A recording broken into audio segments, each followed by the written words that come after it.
What's up guys, you're watching Li-Fi TCG. Got a video for you today on Pauper Flicker Tron. So, one of the most recent videos on my channel was also on Flicker Tron and Pauper.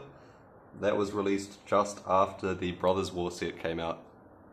And of course the new card for the list from that set was the Energy Refractor. A great new addition that replaces the banned Prophetic Prism. Draws a card, filters your mana.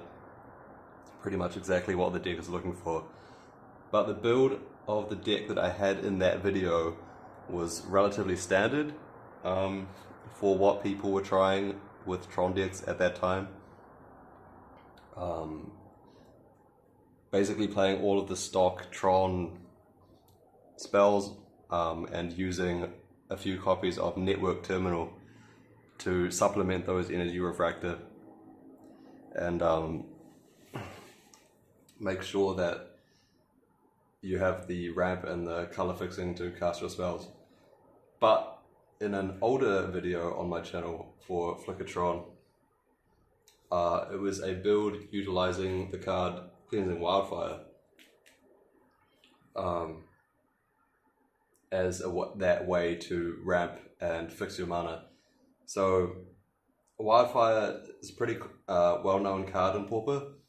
So the idea is that you target your own indestructible land. You get to search a library for a land, put it onto the battlefield, and then draw a card. So it's like ramp and growth +1. Pretty strong effect for 2 mana.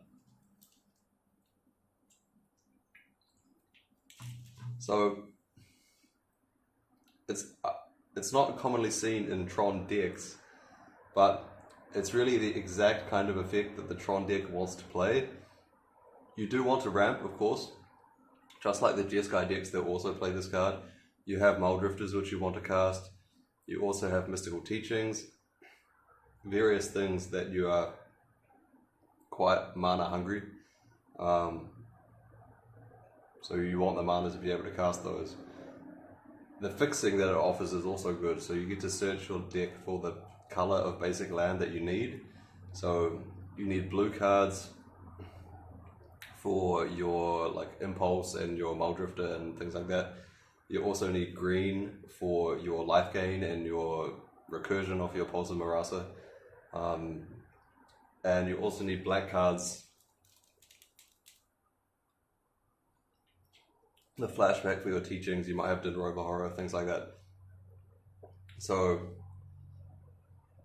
Wildfire in Tron is potentially very strong, assuming that the mana base can accommodate the indestructible lands, and I believe that it can. I've been playing this list for quite a while, like both online and in paper. I'm pretty happy with it. So I'll just quickly get into it now and let you know how it all works, and you can take it for a spin for yourself. So the 12 Tron lands, of course. Every Tron deck needs 4 Urza's Mine, 4 Urza's Power Plant, 4 Urza's Tower. In terms of the indestructible lands, the bridges, we have 4 Silverbluff Bridge, 4 Slagwoods Bridge. In other words, 4 blue-red, 4 green-red. So blue, red, green are the main colors of the deck. Blue, of course, for your Impulse, for your Mulldrifter, for your Mystical Teachings, all of those consistency tools, your counter spells. Green is for your life gain, your fog effects, your Pulse of Murasa. So, and of course the red itself you need for the Wildfire, and one other key card which I'll talk about when we get to it. So, generally, the deck is mostly based around these 3 colors. You also want black for your teachings and Dinrova Horror, and white for Ephemerate as well. But it's so key to just make sure you have blue, red, green that it's not really worth playing any other types of dual land. Just these 8 are the ones that you need. For the basic lands, for the Wildfire, we have Forest, Swamp, Island, green, black, blue. So as I was just explaining, if you start with the blue-red land, then when you wildfire, you get the forest. If you start with the green-red land, you wildfire into the island, and then they make sure you have all your colors. You only get the swamp like later in the game when you need to cast those more expensive effects that use the black mana. And then there is one Ephemerate in the main deck, but it's only castable off Energy Refractor. It's such a strong effect that it's worth having access to, even though the mana for it isn't super consistent. Sometimes you do board it out, but even in the more standard versions of Tron, it's slightly easier to cast because you do have probably like a few copies of Network Terminal or that similar type of effect, but you're not normally putting your, say, Thriving Isle or your Seagate onto white until like quite late in the game anyway. So yeah, I don't think that's an issue. I think the mana base is pretty solid. One more additional land that I am playing is one Tocasia's Dig Site. I think this card is quite strong. So what it does, it's an untapped land, tapped for colorless, and has the ability 3 and tap Surveil 1. So I think having one card that can let you get value out of your map in a late game when you don't need the mana anymore is very valuable. So usually what people play in this slot is like Remote Isle for that effect, like a card that just cycles. I do think that the Dig Site is significantly stronger than that. The amount of value you get from surveilling over multiple turns. So yeah, I think that's pretty solid. So if you've been counting, this is 12 Tron lands plus 8 bridges plus 4 other lands, so that's 24 lands. Most Tron decks in Pauper usually only play 22. That's been like a very established standard for a long time. So as you're playing, you do thin your library a little bit more because you have the wildfire, but you can flood a bit. So the only thing I would say is that that's not really a huge issue. For this kind of deck that wants to make land drops and cast expensive spells, 22 lands is still quite low. So 24 is really not too bad. But I will say that like it means that Compulsive Research is slightly more important as like a hand sculpting tool to make sure you don't flood so much on lands. That's what I'm going to say about that. So yeah, I haven't...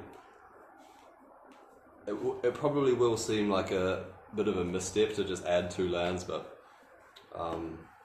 it really doesn't play that bad at all. Then onto the spells. We'll start with the 4 spells just to make things a bit simpler. We have the 4 Wildfire, then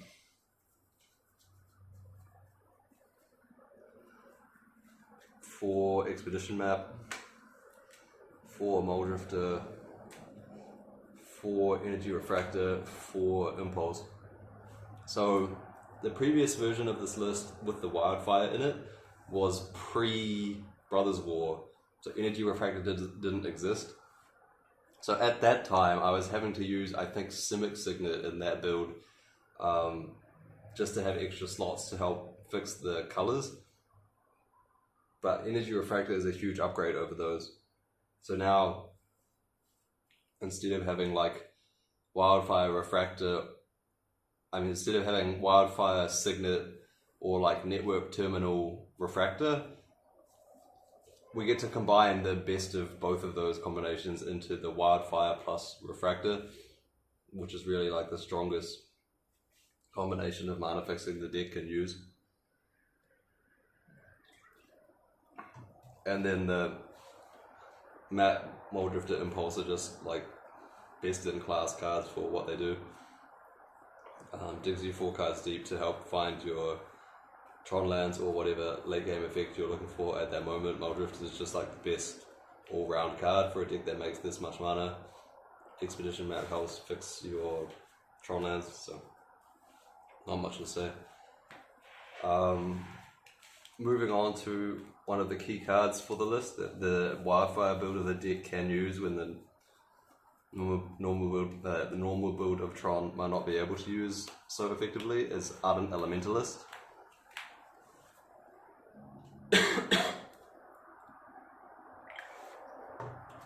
So Usually this slot in most Tron decks is occupied by Mnemonic Wall, which has a very similar triggered ability, but is a 5 mana 0/4 blue card instead of a 4 mana 2/1 red card. So this is not a deck that cares about attacking very much. It is nice in some spots, like this is weird control decks or whatever, that you could like chip them down, or like when your opponent's threatening to play like Monarch / Initiative cards versus you, having a thing that can attack can be relevant. Overall, in general, I would say that 0/4 is better because it blocks better and it's harder to disrupt your flicker combo when you target it with your Ghostly Flicker or your Ephemerate. Makeshift munitions can kill this, lightning bolt can kill this. It's just much harder to kill a Mnemonic Wall when it has 4 toughness. However, your cards costing 4 mana instead of 5 is a big upgrade. It just makes it so much smoother to chain your like fog effects, or like a sequence that comes up a lot, which is very strong, is you Wildfire on turn 2. And when on turn 3 when you untap and you play a land, you have 4 mana, so you can play your Elementalist, get the Wildfire back, then next turn do it again. Yeah, 4 mana instead of 5. Like, you can't pretend that just because you're a Tron deck you have basically infinite mana all the time. So the discount is super relevant. The reason why I think most Tron decks don't play this is because it's hard for them to support the red mana, especially in game 1 when you have like a Seagate based mana base. Like, it stretches your mana a bit too far when you're trying to put your Seagate on green for your fog and stuff, then the next one on black for your Teachings Flashback or whatever, and then you need red for Elementals as well. It's just like a bit too much. But when all your dual lands are like base red already anyway to enable your Wildfire, then there's no like mana cost issues with playing this. So I think that's very strong as well. And for the rest of the list, it's like just basically the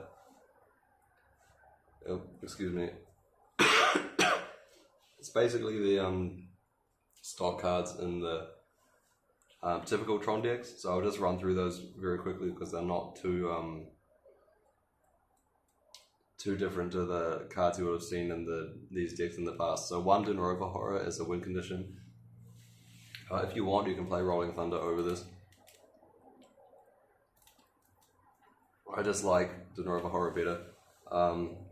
It makes it slightly easier to play versus cards like, first of all, Nihil Spellbomb, that kind of thing. Like, when your Flicker Wincon bounces a permanent, it like helps you. You can like cast this, target the relic or whatever, bounce it, then start flickering and go off. Whereas if your Wincon is like a Rolling Thunder or whatever, you can't do that, which makes it a bit harder. I mean, of course you can say with a Rolling Thunder you just don't need the flicker, you just burn them for 20, but that's not always super easy to do either. So yeah, the other thing is Journey to Nowhere. Like, if you know that you have this as an out, if your opponent journeys to nowhere as your Ardent Elementalist or whatever, then that lets you play the game in a slightly more flexible way. Just things like that. I think that Dinrova Horror is the best win condition that deck can be playing. The Mystical Teachings, 2 copies. Some versions of the Tron deck in the past I've played 3 Teachings, which I think is fine in those decks. But when you play the Wildfire, you have to cut something to make room for it. And then once you have Wildfire in your deck, you have additional velocity, right? You have more spells that say draw a card on it. So you're more likely to just naturally draw into your Teachings when you only have 2 copies, so it's okay to cut one. one, Compulsive Research, as I mentioned before, it's kind of important to have this effect as like your fifth Mulldrifter when your deck has 2 extra lands in it. You can use it as that like alternate mill win con by targeting your opponent, but that's not even close to like what it's mainly for. It's just like a divination, it's like a big divination / looting effect, whatever. I think you can maybe make an argument that this is supposed to be a red card, like a Thrill of Possibilities or a big score or something. Like that wouldn't seem that bad either, but yeah, I've been pretty happy with the Compulsive Research so far, so I haven't cut it, but that's probably the most like flexible card in the deck. In terms of the counter spells, I have 1 Prohibit, 1 Memory Lapse. I still enjoy playing the split. I like having 2 mana counters as opposed to like the 3 mana ones. So most lists, I think the stock Tron decks is like Prohibit plus Unwind, but I just like the 2 mana counter being able to hit anything. Yeah, if you have your own preference, you can switch. The Flicker package, 1 Ephemerate, 1 Ghostly Flicker, 1 Pulse of Murasa. Very stock, doesn't really need any explanation at this point. And then the last 4 cards are the defense. We have 1 Tangle, 2 Moments Peace, and the Weather the Storm. So yeah, that's the whole main deck. One card that's missing that probably needs explaining is Crop Rotation. So partly this is due to the velocity factor that I talked about when I was talking about cutting teachings from 3 down to 2. Like, when you have that Wildfire in your list, you churn through the deck a bit faster. So, just like you don't really need the 3rd teachings, you don't really need like the 5th expedition map in the form of a crop rotation. It's very, very rare that you play the sequence that you teachings for it. So like the utility is not very high because the list is trying to fit all of the bridges plus the basics plus all of that. You can't really fit Bajuka Bog in the list. So like having an instant speed way to find a land therefore has much less utility when you don't have Bog to find with it. In most Tron decks, if you have Refractor, then you can rotate away your Seagate, for example, and not worry about it because your colored mana will come from your Refractor anyway. But in this list, if you do that, yes, you can get your colored mana from the Refractor, but you won't have a target for your Wildfires anymore. So like that becomes a bit of an issue. All of these things like that. So yeah, I've been totally fine not playing the crop rotation. Some people build their Tron decks, they play like 3 or 4, maybe not 4, 3 crop rotations and like 1 or 0 maps, which seems pretty weird to me. I think like map is significantly stronger, but I mean it is what it is, I guess. This is the list that I like. I think it's pretty good. So yeah, zero copies of crop rotation. I'll just quickly get into the sideboard as well.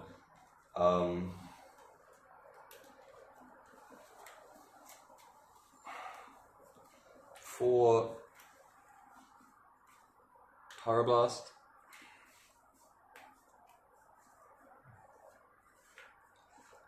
as the anti-blue. For Hydroblast as the anti-red. 1 Dispel, just versus weird decks like Cycle Storm and stuff, just gives you more coverage versus those. Against Affinity, it's good too because it has the flexibility to hit both either type of blast they could be boarding in versus you, or it can counter their like Deadly Dispute as well. So 1 Dispel is quite nice. 1 Lightning Bolt, I think this is pretty fine. Like the main things that you want to hit with it are like X-Bane Guardian and Sunscape Familiar. So if you wanted, you could maybe try cutting this for inside out instead. But I do like that versus like the few people that still try and play fairies or whatever, you have extra removal versus that. If you didn't want to play Bolt in this slot, I would suggest you can play either Cast Down is also fine if you think you want to hit big creatures, but I don't think that's the thing that you really care about. Fiery Impulse is also not bad. Not Fiery Impulse. Fire Prophecy, I think, the one where you put a card from your hand on the bottom and draw. That's pretty decent. But yeah, I think it's got to be one of those. Yeah, but I've been happy with the Lightning Bolt. I think it's fun. One Breath Weapon, just in case you need to wipe the board. I think this is fine in the sideboard. Some people play a main deck. I